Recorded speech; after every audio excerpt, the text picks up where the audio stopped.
তুফান ছবিতে প্রথম দৃশ্য থেকে শেষ দৃশ্য এমন কোনো দৃশ্য নাই যেটার মধ্যে সিগারেটের ধূমপানের দৃশ্য নেই। এমনকি নায়িকার মেয়েদের মুখে তারা সিগারেটের দৃশ্য দেখিয়েছে। মাদক যুব সমাজ ধ্বংসের অন্যতম কারণ। তাই তো প্রতিটি পরিবার, সমাজ এবং রাষ্ট্র এই মাদকের বিরুদ্ধে যখন জিরো টলারেন্স ঘোষণা করেছে, তখনই আমরা লক্ষ্য করছি নাটক এবং সিনেমায় মাদকের অবাধ বিচরণ। কেন এমনটি হচ্ছে সে প্রশ্ন আজ সবার মনে। আসুন জানবো এ সম্পর্কে আজকের ভিডিওতে। সিগারেট বা মাদক জাতীয় দ্রব্য যখন নাটক সিনেমায় দেখানো হয়, সেক্ষেত্রে হয় কি যুব সমাজ এটার প্রতি আকৃষ্ট হয়ে যাচ্ছে। এটা মোটেও ঠিক না।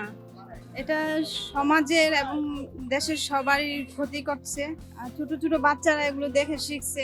যেসব মানে নায়ক নায়িকা বা অভিনেত্রীকে যারা ফলো করতেছে, সেক্ষেত্রে হচ্ছে কি যে ও আচ্ছা, আমার পছন্দের নায়ক বা অভিনেত্রী এটা খাচ্ছে, তাহলে আমি এটা একটু টেস্ট করে দেখতে পারি। যদি ভালো কিছু দেখাতে চায় তাহলে ছেলে মেয়েরা ভালো কিছু শিখবে, আর যদি খারাপ কিছু দেখায় নাটক অভিনয়ের ভিতরে তাহলে তো খারাপ কিছুই শিখবে। আমরা যে নাটক দেখি এটা হচ্ছে বিনোদনের একটা স্পেশাল মাধ্যম আমাদের জন্য।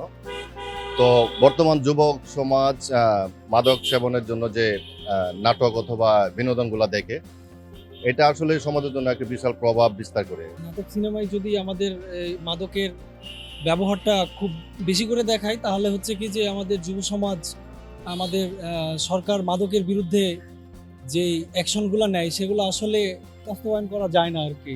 এ পর্যায়ে আমরা একজন বিশেষজ্ঞের কথা শুনবো, যিনি দীর্ঘদিন মাদক বিরোধী আন্দোলন করছেন। তিনি অন্য কেউ নন, 21শে পদকপ্রাপ্ত বীর মুক্তিযোদ্ধা প্রফেসর ডক্টর অরূপ রতন চৌধুরী। শাকিব খানের সাম্প্রতিক রিলিজ হওয়া তুফান ছবিতে প্রথম দৃশ্য থেকে শেষ দৃশ্য এমন কোনো দৃশ্য নাই যেটার মধ্যে সিগারেটের ধূমপানের দৃশ্য নেই। এমনকি নায়িকার মেয়েদের মুখে তারা সিগারেটের দৃশ্য দেখিয়েছে। এর প্রধান কারণটা কি? প্রধান কারণটা হচ্ছে তরুণদেরকে আকৃষ্ট করা। এর আগেও কিন্তু বিশ্ব স্বাস্থ্য সংস্থা বোম্বে ফিল্ম ইন্ডাস্ট্রিকে সতর্কবাণী করেছিল এবং চিঠি দিয়েছিল যে তোমরা শাহরুখ খানের মুখে সিগারেট আর দেখিও না। কারণ শাহরুখ খানের মুখে যখন সিগারেট উঠে তখন তরুণরা আকৃষ্ট হয়, তারাও ধূমপান করতে চায়। সুতরাং তোমাদের এইসব দৃশ্য বন্ধ করো। তরুণরা ধ্বংসের দিকে যাচ্ছে, তাদের ধূমপান থেকে তারা মাদকের দিকে যাচ্ছে, মাদকাসক্ত হচ্ছে এবং তারা অকালেই ঝরে যাচ্ছে।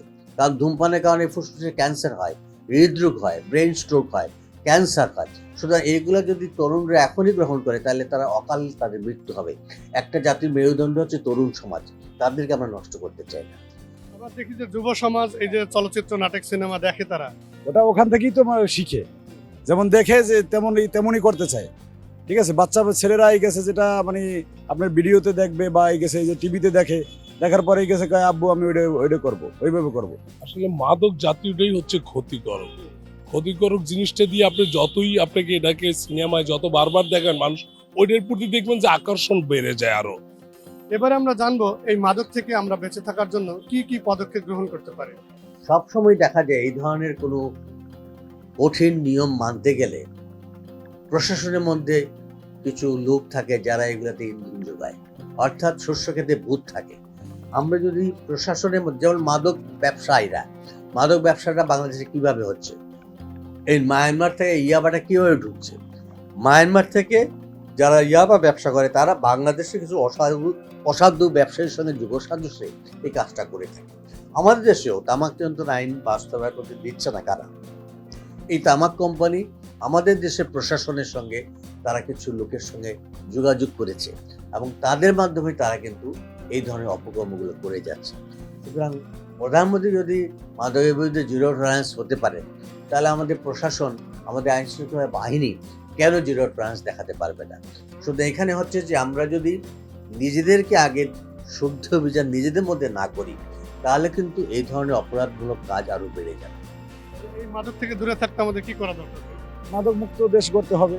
আমার মনে হয় যে এই বিষয়গুলা নাটক বা সিনেমা যারা তৈরি করে তাদেরকে আরেকটু সচেতন হওয়া দরকার। এগুলাকে যেভাবে স্কিপ করা যায় সেই পদক্ষেপটা ওদের নেওয়া উচিত। যারা নাটক নির্মাণ করে তারা যদি ইচ্ছা করে যে থিমটা একটু পজিটিভ ভাবে ধরে নেওয়া, মাদক সেবনের যে ওয়েগুলো থাকে, এই ওয়েগুলো যদি ভিডিও ফুটেজ না দিয়ে এটা প্রতিরোধক হিসেবে যদি কোনো কিছু থিম, যারা পরিচালক তারা এটা ভালো বলতে পারবে আর কি।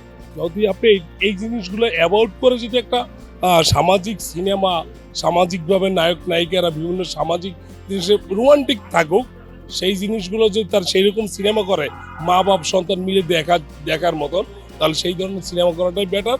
একজন মাদকাসক্ত ব্যক্তি কিংবা ধূমপায়ী তিনি শুধু নিজের ক্ষতি করছেন এমনটি নয়, তার পরিবার, সমাজ এবং রাষ্ট্রের ক্ষতি করে চলেছেন।